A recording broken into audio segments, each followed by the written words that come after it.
What's up? How you doing? Here we are, Monday evening. Beautiful day. Slight breeze, but enjoyable. It's like you're on a tropical island. It's just blowing side to side. Very nice. Cold water with ice.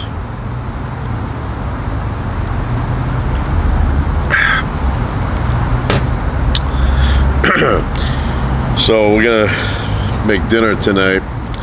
We got rice inside cooking. I have corn. Got a bunch of jalapeno peppers. Pork chops. Himalayan salt. And I don't know, pepper from Nebraska. So I've been thinking about something that's been annoying me for a while. So every morning I go to Starbucks, get a cup of coffee, and then further up the street there's a bagel shop, and I get a sandwich bagel there. Turkey, lettuce, tomatoes. I think it has avocado and bacon. So I get in my motor car and I leave, and they always do something that annoys me at this bagel place. So they give you the bagel, they have a knife, they cut it through, but they never cut it 100% through. They always cut it 95% through, so you always have an attachment somewhere. And so when you go to pull it in the car, it comes apart and you have to put it back together. That annoys me. It's always annoyed me. I'll go to like a sub shop, Subway, or I don't know, what's another one there? Just any mom and pop sub shop. And I'll get a sub, and then they cut it, but they a lot of times, not always, not 100% of the time, but a lot of times they cut it 95%. So you always have that attack. You go to pull it, and it just, breaks the bread apart, and it ruins the whole thing. Then you got to put it back together like a jigsaw puzzle. That annoys me. I don't know, I mean, does it take that much energy to make sure it's cut all the way through? Happened today, happened Friday. So, I don't know. I feel like I have to write a letter. Send a letter. And explain to them that you should cut it with a sharp knife all the way through. And go a couple extra times like this to make sure it went all the way through. So that annoys me. So anyway, we're gonna open this up.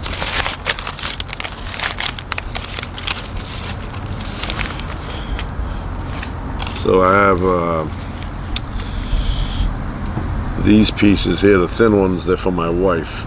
She likes them to be one-sided. So I got her a few of these. Have to explain to the butcher that I'm getting X amount, but I need a couple of those to be cut in half. And he goes, oh, okay, I understand. So anyway, these little baby ones are for my wife, and then the regular sized ones are for the rest of us. So anyway, I'm gonna pile these up here and then salt and pepperize them.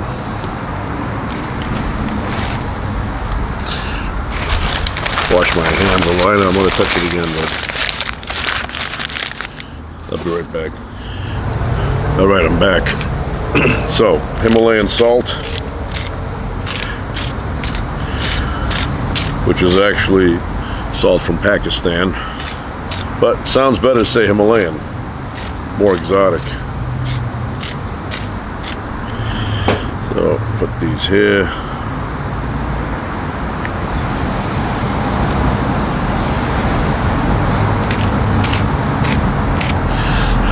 After I touch these, I sterilize them. I have rubbing alcohol inside, and I clean them off. I don't let the pork, if I get any on there, sit there, because I understand germ theory, but it doesn't really bother me. So the pepper here.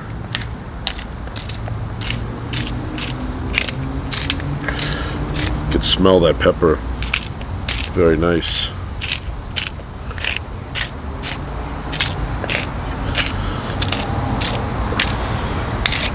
I'm a big fan of spices. Too much is never enough. Never.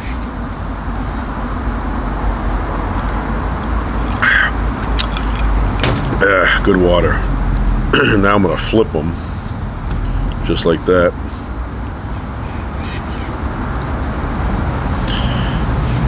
Hold on there.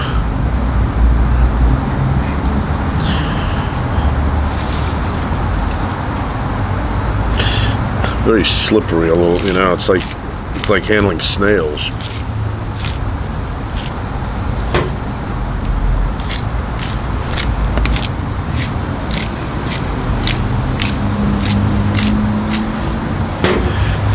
All right, now we flip them as such.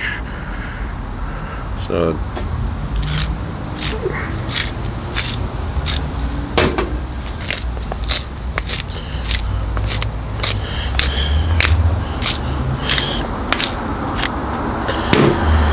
I don't like lamb. I hope in the future that cows, steers, bulls, all that survive. Hope they don't go extinct and we're only left with lamb, because I do not like lamb. I don't know, it's like a flavor to it. I'll eat it, but don't like it. I see people on the internet, you know, they cook lamb and it looks very good, you know, the way they cook it. And that's the way it is in real life. You know, I'll see somebody cooking lamb, especially outdoors, and I'll say that looks like, you know, it's very flavorful, nice flavor. And then I'll try, well, in the past I've tried, and it just doesn't have the flavor that I appreciate when I eat meat.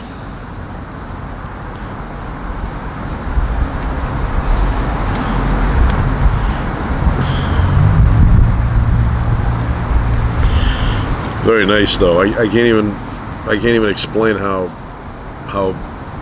this kind of weather gives you a feeling of well-being.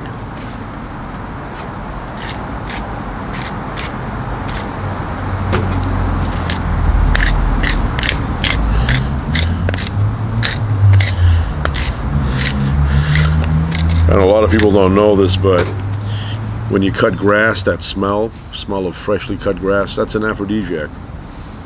A lot of people, they don't know that.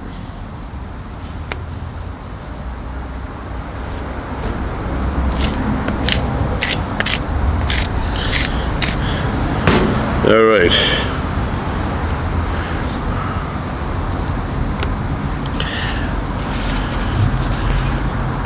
So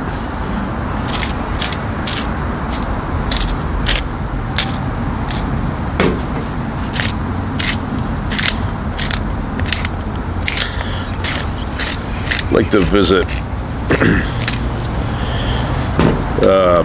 Point Nemo. I hear there's good fishing there. So, but I have to find somebody with a boat. I don't have a boat.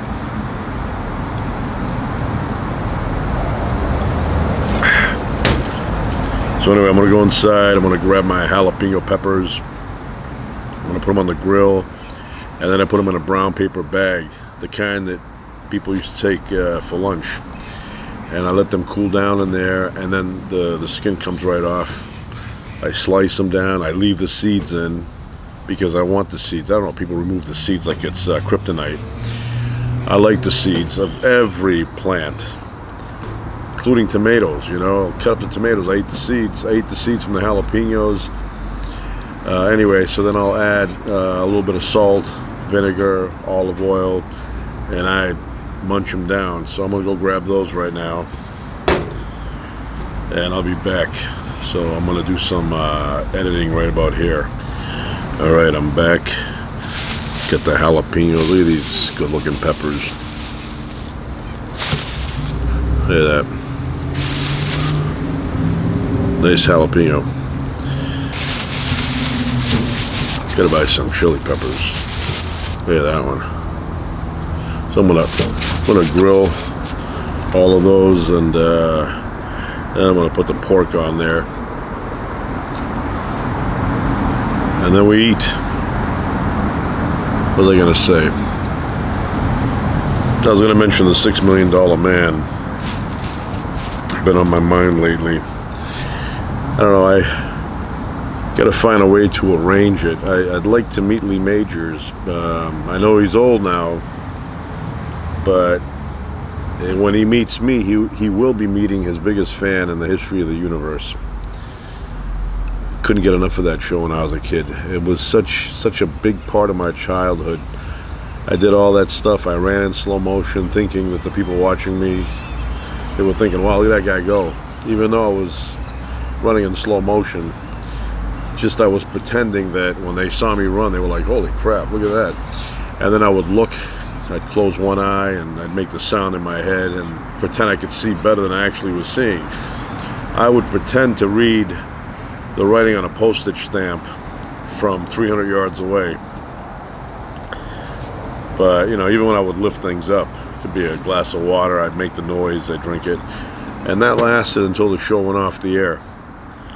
And I didn't realize that people were noticing that. Until one day my father said, I asked my father, why does he run like that? And he said, I don't know, you run like that too. So then it occurred to me that everybody was noticing that I was running in slow motion. So yeah, anyway, so what I was thinking about, I was watching an episode, and the episode was the one with the Bionic Woman. Introduced Jamie Summers on that show. Now they have, I don't know what they have, like 10, 12 years difference in age. So she's like a baby compared to him. And yet on the show, they make it look like they went to the same high school, and she was a freshman and he was a senior or something like that. So anyway, she's playing tennis, he meets up with her. Meantime, he drives up to Ojai, where he bought this place, and he abuses his bionics by building everything by hand. Bangs the posts of the fence into the ground with his bionic arm. I don't know, anybody ever take him aside and said to him, hey, you're abusing your bionics. That stuff costs like $6 million. Why don't you use a hammer and a shovel? So anyway, he meets up with her, and during the show, I guess they want to do a spin-off, so they have to get her injured somehow. And that's not the problem. So they go skydiving, and for some reason her parachute looks open to me. I don't know why she falls faster, but looks opened. Well, Lee Majors, Steve Austin, lands first somehow, even though she's got the defective parachute. And so he does the bionic run to save her, but he gets there too late, and she crashes into the ground. And now she's in the hospital. And this is the part that kind of stuck out to me. She's from that area.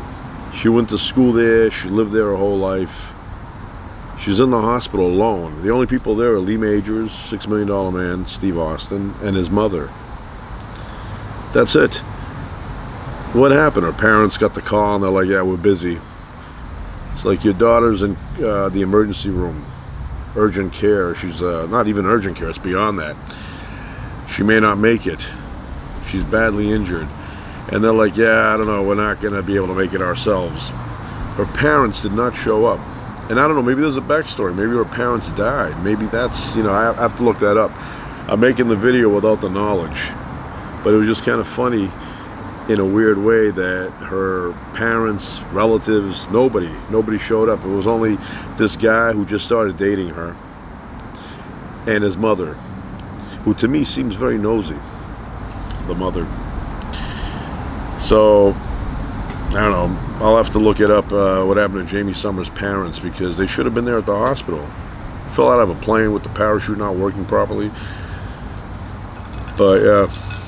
But they had to make her bionic, and she had the ear, and her ear could distinguish. Like, there's an episode where there's like a lot of people talking, and somebody says, if you can hear me, Jamie, I'm over, you know, and she much you can hear that guy out of all these other people speaking. It's like being in a cafeteria and everybody talking at the same volume, but you can isolate that one person that is calling for you. Anyway, that was a great show. I know now I look at it and it's a little bit corny, you know, a little bit ridiculous, but when you're a kid, you don't analyze like that. I mean, to me, the opening was the best opening ever. They bring in the arm, they get the leg, they're adjusting it with a Phillips screwdriver or something like that. Then they get the eye, they're handling it without any gloves on. Guy's fingernails are dirty, looks like a mechanic a little bit. I'm surprised he didn't get an infection. But it was something about that show, and I remember the first time, and I've said this before, and I've said this before, but I want to say it again, that I remember where I was when I first saw the first episode. I had no idea about this show, and my father went visiting somewhere, and I was sitting with him in the kitchen with these two people that were my father. They were older than my father, actually, and he was talking to them, and then the wife, chubby lady, comes over to me, and she's like, why don't you go in that room? And there was a door that was closed, and underneath you could see the blue light of a TV set coming through. And she says to me, why don't you go in that room? My boys are watching a television show. And I didn't know her boys. I said, no, I'm okay. And about 30 seconds passed by. I don't know if they wanted to talk about something adultish. They want to get rid of me. But she insisted, and she opened the door for me. And then I see these two mummos on the floor, like this on the floor. And the TV was on the floor too, so it was like, I don't know, they didn't have a TV stand. It was a black and white television set on the floor on a rug. And I went in there and they both turned around, they gave me one of these, and then they went back to watching. And the scene that was playing, and this was like 74, around there, the scene that was playing was Steve Austin was using his bionic arm to bend some steel bars to escape from some building. And the second I saw that and him bending them, and you know how you are when you're a kid, it just grabbed me and pulled me in. And I couldn't get enough of that show after that. No matter where we were, because, you know, in my family, we would go out together on weekends, especially Sunday, we'd go somewhere. But we had to be back by 8. I had to watch The $6 Million Man. So I'd be in the back of the station wagon yelling, what time is it? And my father would say 7:45, and we got to get out of here. So my father would drive like a nut trying to get home, and then I'd get out of the car, out of the station wagon, I'd run upstairs, turn on my TV, which would take like 30, 40, maybe even 60 seconds to heat up.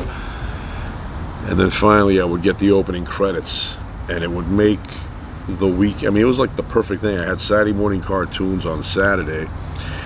And then to wrap things up, I had The $6 Million Man Sunday. And then I was back to school. And then the other thing, in the old days, the Donnie and Marie show, which was Friday night. And I actually met both of them, Donnie and Marie, and I got to talk to Donnie for quite a while. And I told him that show, the Donnie and Marie show, was a big part of my childhood. When I was growing up, that kicked off the weekend. Especially that song at the end, May Tomorrow Be a Perfect Day. And then they'd say goodnight, everybody, and and they'd walk away, and that was, you know, gave me a feeling of well-being. I'd go to sleep, and then 7 a.m. I'd be up on Saturdays, cartoon time. I'd watch all the way until 2 p.m., and the last cartoon to come on was Fat Albert. I loved Fat Albert. I loved the band he was in, the Junkyard. That was me. You know, you give me a junkyard or some kind of place like that, I was there playing all day. Not like now where they don't know how to play. Just get on their iPhones all day. I would go to the Rock Quarry on Sundays, I remember. Yeah, the Rock Quarry was fun. I'd get all filthy there with my friends. We'd jump over the fence and play on the Rock Quarry all day. Nobody knew. There were no surveillance cameras back then. So nobody could see us. No neighbor would call up, you know, and say, hey, there's some kids playing in there. So we'd play all day. Anyway, I got to check something out before it burns up there in the oven. So that's it. That's it. Just again to recap a little bit there, I have to check it to see what the issue was with the bionic woman there and her parents. Did they die when she was little? I mean, I don't know what happened, but they were not at the hospital. It's a serious accident. Your parents, no friends. You didn't have any friends. Nobody from the tennis association showed up. You know, they must have millions of dollars invested in her advertisement. She was like top 5, according to the episode, top 5 player in the world. And then she becomes a spy. Nobody recognizes her, like an agent. I don't know if a spy, but an agent. Nobody says, hey, wait a minute. It would be like Larry Bird working for the CIA. You know, nobody would recognize him. They say, wait a minute, you're Larry Bird, right? I never understood that. You know, they got an astronaut. He's an agent. Nobody recognized him. I mean, imagine John Glenn becoming an agent for, I don't know, the FBI or something. Be kind of like peculiar. They'd be like, wait, didn't you go out of space? I know he didn't go to the moon, but, you know, like $6 Million Man Steve Austin actually went to the moon. Even there he was abusing his bionics. He was digging with his hand. It's like nobody gave him a shovel. Always beating up his bionics. I mean, in reality, those hands would have been torn up. Rudy Wells would have been putting brand new skin on him every episode. Anyway, all right. I've said what I said. But I would like to meet Lee Majors. I don't know if anybody knows Lee Majors. A few minutes. Just say hi. Say thank you so much for the entertainment. Big part of my childhood. Really appreciate it. Love that show. Anybody, you know, if you know him, tell him I want to meet him. All right.